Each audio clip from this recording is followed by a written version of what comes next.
అందరికి నమస్తే. సీఎం రేవంత్ రెడ్డి గారు 49సారి ఢిల్లీ పోయినారు. దేనికోసం పోయిందంటే బీసీలకు 42% రిజర్వేషన్ గురించి ప్రధానమంత్రిని కలిసి వస్తా అని పోయినారు. ఒక హాఫ్ అన్ అవర్ స్పీచ్ ప్రసంగం ప్రెస్ మీట్ పెట్టిండు. ఎక్కడ బీసీ అనే వర్డ్ లేదు తెలుసా. చిత్తం శివుని మీద భక్తి చెప్పుల మీద అన్నట్టు కనీసం ఎక్కడ బీసీ అనేది లేకుండా మొత్తం half an hour press meet complete చేసిండు. కులాలు అంటారు, సామాజిక వర్గాలు అంటారు, వేరే రాష్ట్రాల రిజర్వేషన్ అంటారు, కానీ బీసీలకు రిజర్వేషన్ మాత్రం అన్నాడు. అసలు ఈ తతంగం అంతా చూస్తే ఏమనిపిస్తుందంటే వీళ్ళు ఇక్కడ ఢిల్లీలో ఫస్ట్ ఇక్కడ తీర్మానించి ఢిల్లీకి పంపించారు కదా. ఇక్కడ తీర్మానం చేసి గవర్నర్ ద్వారా రాష్ట్రపతికి పోయింది కదా. అప్పుడేమో ఇక్కడ సంబరాలు చేసుకున్నారు అయిపోయిందని. ఇక్కడ ఆర్డినెన్స్ గవర్నర్కి పంపించేసి గవర్నర్ ఇంకా లీగల్ ఒపీనియన్ తీసుకున్నారు, ఇంకా రాలేదు. ఇప్పుడు పోయి ఢిల్లీలో ప్రయత్నాలు చేస్తున్నారు. అక్కడ ఉన్నప్పుడు ఇక్కడ ఉన్నారు, ఇక్కడ ఉన్నప్పుడు అక్కడ ఉన్నారు. అంటే ఎక్కడ పని అవుతుందో అక్కడ లేరు. అన్ని విషయాలు ఏదో మాట్లాడదాం. బీసీలకు 42% రిజర్వేషన్ అనే విషయం మీదనే local body elections, sarpanch elections, MPTC, ZPTC elections ఇప్పటిదాకా నడిచింది. సంవత్సరం మీద 7 నెలలు, సంవత్సరం మీద 7 నెలలు, ఆల్మోస్ట్ 19 నెలలు. పోయిన జనవరిలో అయిపోయినాయి కదా పదవులు. వాటిని చెప్పేటప్పుడు చెప్పేసిండ్రు కామారెడ్డి డిక్లరేషన్లో ఇచ్చేస్తామని చెప్పిండ్రు. అప్పుడు ఇవన్నీ చెప్పలే, ఈ బొక్కలని చెప్పింటేనేమో జనాలకు అర్థమయ్యేది. అప్పుడు ఎవరు చెప్పలే ఇవన్నీ ఉంటాయి, ఈ గొల్లాలని ఉంటాయని. కానీ ఇప్పుడేమో ఇది తీసుకొచ్చి అన్ని గొల్లాల ముందర పెట్టి ఇప్పుడు అసలు వీళ్ళ మీదే నమ్మకం లేదనిపిస్తుంది ఇదంతా చూస్తే. రేవంత్ రెడ్డి గారు ఏమన్నారు ఒకసారి వినండి, దాని తర్వాత వీళ్ళ నమ్మకం ఎందుకు గురించి మాట్లాడదాం. మంత్రివర్గంలో చర్చించిన తర్వాత శాసనసభకు చెప్తాం. మేము శాసనసభకు జవాబుదారీతనము ఏ ఏ ఏ లెక్కల ప్రకారం కూడా ముస్లింల లెక్కలన్నీ, హిందువుల లెక్కలన్నీ, ఇతర సామాజిక వర్గాల లెక్కలన్నిటినీ రాష్ట్ర ప్రభుత్వం తేల్చింది. ఈరోజు ఎవరికి ఎలాంటి అనుమానాలు లేవు. కొద్దిమంది రాజకీయ పార్టీ నాయకులకు మాత్రమే బీసీ రిజర్వేషన్లను అడ్డుకోవాలనుకునేటోళ్ళు మాత్రమే ఇట్లాంటి అనుమానాలు లేవనెత్తుతున్నారు. మళ్ళీ వానాకాల సమావేశాలు, శాసనసభ సమావేశాలు పెడతాం. మీ పార్టీలకు ప్రాతినిధ్యం ఉంది, మీరు సభలో చర్చించండి. ఒకటే బిల్లు, ఒకటే వ్యవహారం క్యాబినెట్లో ఎన్నిసార్లు చర్చిస్తారు, రాష్ట్ర అసెంబ్లీలో ఎన్నిసార్లు చర్చిస్తారు. అసలు ఏం చేయదలుచుకున్నారు వీళ్ళు? టైంపాస్ చేద్దామని చూస్తున్నారా? సుప్రీంకోర్టు హైకోర్టు డెడ్ లైన్ పెట్టింది కదా సెప్టెంబర్ 30 అని. అంతవరకు ఇట్లే డ్రామా ఆడి ఆడి ఆడి ఇక గొంతు మీదకి వచ్చిన తర్వాత ఎలక్షన్ పెట్టేద్దాం, గాంధీ భవన్కి వెళ్ళి 40% ఇస్తున్నామని చెప్పేసి ఇదంతా అయితలేదని చెప్పేసి చెప్పే ప్రయత్నం చేస్తున్నారా? లేకపోతే ఢిల్లీ వాళ్ళు యాక్సెప్ట్ చేస్తలేరు, వాళ్ళు 9th షెడ్యూల్లో పెడతలేరని చెప్పి బీజేపీ వాళ్ళ మీద వేసి తప్పించుకుందామని చూస్తున్నారా?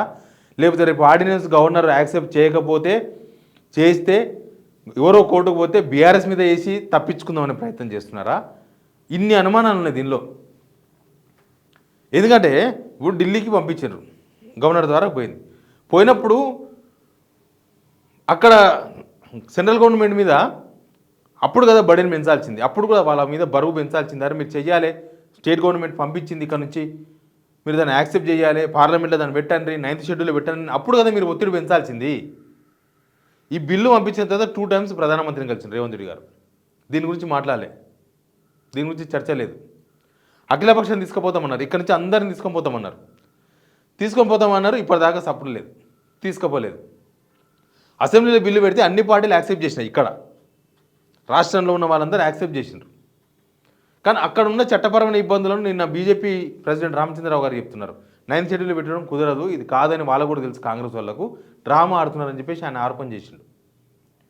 ఇక్కడ బీఆర్ఎస్ వాళ్ళు ఏమంటున్నారు, చెయ్యండి, ఏం చేస్తారో మీరు పోతున్నారు కదా, పోయి చేసుకొని ప్రధాని మోడీని కలుస్తున్నారు కదా, చేసుకొని రండి. లేకపోతే గవర్నర్కి ఇచ్చారు కదా, అసలు అది ఆర్డినెన్సు ఇప్పటిదాకా దేశంలో ఆర్డినెన్స్ల మీద రిజర్వేషన్ ఇచ్చిన దాఖలాలు లేవంట. న్యాయాన్ని దీని మీద స్టడీ చేసిన వాళ్ళు చెప్తున్నారు, జస్టిస్ ఈశ్వరయ్య గారు చెప్తున్నారు. అసలు ఇప్పటిదాకా దేశంలో ఇట్లాంటివి ఆర్డినెన్స్ మీద ఎలక్షన్ పెట్టుడు, ఆర్డినెన్స్ మీద రిజర్వేషన్లు పెంచుడు కాలేదు. మరి వీళ్ళు ఆర్డినెన్స్ ఇక్కడ ఉంది గవర్నర్ దగ్గర, వీళ్ళు ఢిల్లీ పోతున్నారు. ఇప్పుడు అక్కడ ఢిల్లీకి పంపించినప్పుడు ఈయన ఉన్నారు. మరి ఏమిళ్ళకి ఏం కాంది సంబరాలు ఎందుకు తీసుకున్నారు ఇన్ని రోజులు? ఈ సంబరాలు బీసీ ఎమ్మెల్యేలను పిలిపించుకొని శాల్వాలు కప్పుకోవడు, స్వీట్లు తిన్నుడు, ఇవన్నీ ఎందుకు? దేనికోసం? ఎవరి మోసం చేయడానికి చేసిండ్రు? ఇక్కడ దీన్ని ఎట్లా అమలు చేద్దాం అనే చిత్తశుద్ధి కన్నా ఎట్లా ఎవరి మీద వేసి తప్పించుకుందాం అన్న ఒక పొలిటికల్ డ్రామా కనబడుతుంది దీనిలో. ఎట్లా తప్పించుకోవాలి ఇక్కడ నుంచి. ఈ 42% రిజర్వేషన్ సెప్టెంబర్ 30 కాదు, నెక్స్ట్ సెప్టెంబర్ 30 వస్తే కూడా కాదని చెప్తారు కొంతమంది. ఎందుకంటే దీనికి కొన్ని ఉన్నాయి, వ్యవహారాలు ఉన్నాయి, కొన్ని అడ్డంకులు ఉన్నాయి, కొన్ని నిబంధనలు ఉన్నాయి. 50% రిజర్వేషన్ క్రాస్ కావద్దని సుప్రీంకోర్టు ఒక ఆర్డర్ ఉంది. దాని ప్రకారం దేశంలో ఎక్కడ అయితే లేవు, ఇక్కడ కూడా అయితే లేదు. ఆల్రెడీ లాస్ట్ కేసీఆర్ కూడా సేమ్ ఇట్లాంటిదే ఆర్డినెన్స్ తీసుకొస్తేనే ఆడికి పోయింది. అప్పుడు కాంగ్రెస్లో ఉన్న వాళ్ళే కోర్టుకు పోయినరు, కోర్టు కొట్టేసింది. కాంగ్రెస్ వాళ్ళే పోయినరు, ఎవరో కాంగ్రెస్కు సంబంధించిన ప్రజాప్రతినిధులు పోయినరు, ఎవరో మాజీ ప్రజాప్రతినిధులు పోతే కోర్టు కొట్టేసింది. ఎవరో పోతారు, పార్టీకి సంబంధం ఉన్న వాళ్ళ లేని వాళ్ళ కడుపు మంట వచ్చిన వాళ్ళ ఎవరైనా పోతే కథమైపోతుంది. ప్రభుత్వం ఏం చేయలేదు. కానీ ఈ పొలిటికల్ డ్రామా దేనికోసం డ్రామా తెరలేపిండి. ఇప్పుడు ప్రధాని మోడీని ఇప్పుడు కొత్తగా కలుస్తారండి, ఇంతకుముందు కలిసినాయి కావా? అప్పుడు ఎందుకు అడగలేదు మీరు? అప్పుడు ఎందుకు మాట్లాడలేదు దీని గురించి? 42% రిజర్వేషన్ గురించి ఇప్పుడు ఈ ప్రెస్ మీట్లో కూడా బీసీ అనే వర్డ్ లేకుండా మీరు ఎట్లా మాట్లాడగలుగుతున్నారు? మీరు పోయిందే ఢిల్లీకి జనం డబ్బులతోన ఫ్లైట్లో పోయినరు. మీతో పాటు బీసీ మంత్రులు, బీసీ ఎమ్మెల్యేలు, బీసీ ఎమ్మెల్సీలు, మాజీ ప్రజాప్రతినిధులు మొత్తం చాలామందిని తీసుకొని పోయారు మీరు ఢిల్లీకి. ఇంతమందిని అంత దూరం పోయి బీసీ అని మాట్లాడడానికి నోరే రాలే మీకు చిత్తశుద్ధి ఉన్నది ఎక్కడున్నది ఈ గవర్నమెంట్కి? ఎట్లా అంటే అది సాధ్యం కాదు. కానీ కొద్దిసేపు రచ్చ నడవాలి.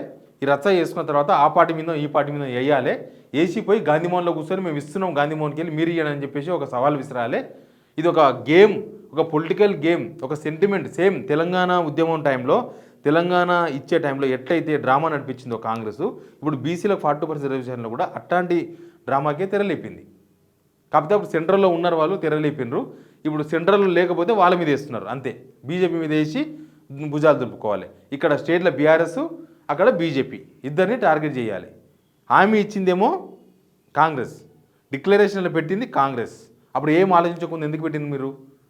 అప్పుడు ఆలోచించింటే, అప్పుడే మీరు ఆలోచిస్తే పెడుతుండ్రో పెట్టకుండ్రో. అప్పుడు ఎవరు అడగలేదు, ఇస్తారు కదా అనుకున్నారు ఎలక్షన్స్ ముందర హడావిడిగా. సేమ్ అట్లే ఇప్పుడు హడావిడిగా ఏదో ఒకటి గాంధీమోహన్కి వెళ్ళి ఇచ్చేసి ఎలక్షన్స్కి వెళ్ళిపోవాలి అనే ఒక ప్లాన్ తప్ప దీనిలో ఇస్తాము, మేము పక్కా ఇస్తాం అని బల్లగుద్ది చెప్పేతో ఎవరున్నారు? పీసీసీ మహేష్ కుమార్ గౌడ్ గారు కూడా ఢిల్లీ పోయినరు. చెప్పగలరా మీరు? ఇస్తాం మేమే, ఏమైతే ఏమైంది మేము ఇస్తామని. ఏమిటి తెలకముందే సంబరాలు ఎందుకు చేసుకున్నారు మరి? ఇట్లా ఎవరినోరు ఇరికిద్దాం, ఎవరినోరు ఇరికిచ్చి వాళ్ళ మీద వేసేసి మనం బాధ్యత దింపుకుందాం అనే ప్రయత్నం తప్ప అసలు ఎట్లా ఇద్దాం అనేదాన్ని ఇప్పటిదాకా ఇక్కడ ఉన్న మీటింగ్ పెట్టినరా? మేధావుల మీటింగ్ పెట్టినరా? బీసీ మేధావులతో ఏమన్నా చర్చ జరిపినరా? చాలామంది మేధావులు ఉన్నారు, జస్టిస్ ఉన్నారు, బీసీ సామాజిక వర్గం సంబంధించిన వాళ్ళు. దీని మీద వర్క్ చేస్తున్న వాళ్ళు చాలా మేధావులు ఉన్నారు, చాలామంది. వాళ్ళు ఏమన్నా పిలిచి మాట్లాడినరా? చిరంజీవులు గారు ఉన్నారు, మా రిటైర్డ్ కలెక్టర్, ఆయన ఏమన్నా పిలిచి అట్లాంటి వాళ్ళని పెద్ద వాళ్ళని పిలిచి ఏమన్నా మాట్లాడినరా? ఇది ఎట్లా ముందుకు పడాలి, ఏం చేయాలని? దీన్ని పొలిటికల్గా చూస్తున్న తప్ప కాంగ్రెస్ బీసీలకు ఎట్లా లబ్ధి చేకూరుతుంది, దీనివల్ల ఎట్లా చేయొచ్చు, చట్టానికి లోబడి ఎట్లా చేయొచ్చు అన్న విషయంలో ఏమైనా చర్చలు జరిపిండే ఎక్కడన్నా? ఎక్కడ చర్చలు లేవు, మీటింగులు లేవు, రివ్యూలు లేవు, ఏమీ లేవు. ఇక్కడ నుంచి ఆయారాం గాయారాం, ఇక్కడ నుంచి ఢిల్లీ పోవాలి, ఢిల్లీ నుంచి హైదరాబాద్ రావాలి, ఇదే నడుస్తుంది. అక్కడ ఇక్కడ బాధ్యత నుంచి తప్పుకొని చేస్తున్న ప్రయత్నమే తప్ప బాధ్యతగా చేస్తున్నట్టు ఎక్కడ కనబడుతుంది? ఇప్పుడు చూద్దాం, ఢిల్లీ పోయినారు కదా రేవంత్ రెడ్డి గారు, అంత పెద్ద మొత్తంలో పోయారు కదా. ఇప్పుడు వీళ్ళ వ్యవహారం తేడితెల్లమవుతుంది చూడు. వీళ్ళ డ్రామా బయట పెట్టవచ్చు, బయట పడుతుంది కూడా. వీళ్ళు ఏం చేయడానికి పోయినరు, ఏం చెప్పడానికి పోయినరు అంటే మీరు ఢిల్లీ దాకా పోయినా కాలేదని చెప్తారు. బీజేపీ వాళ్ళు దీనిలో దోషులు, వీళ్ళు చూపించేది అదే. వీళ్ళు హామీ ఇచ్చిన వాళ్ళేమో చిత్తశుద్ధి లేని వాళ్ళేమో కరెక్టు. అసలు కాదని ఇదే డబ్బు లేకపోయినా మహిళలకు 2500 రూపాయలు ఇస్తారు, డబ్బులు లేవని తెలుసు. అన్నీ ఇట్లే, అన్ని హామీలాగానే ఇది 40% రిజర్వేషన్. చూద్దాం ఏం జరుగుతుందో. ఢిల్లీలో 3 రోజులు ఉంటారంట, ఏమైతుందో చూద్దాం. Please subscribe signal TV.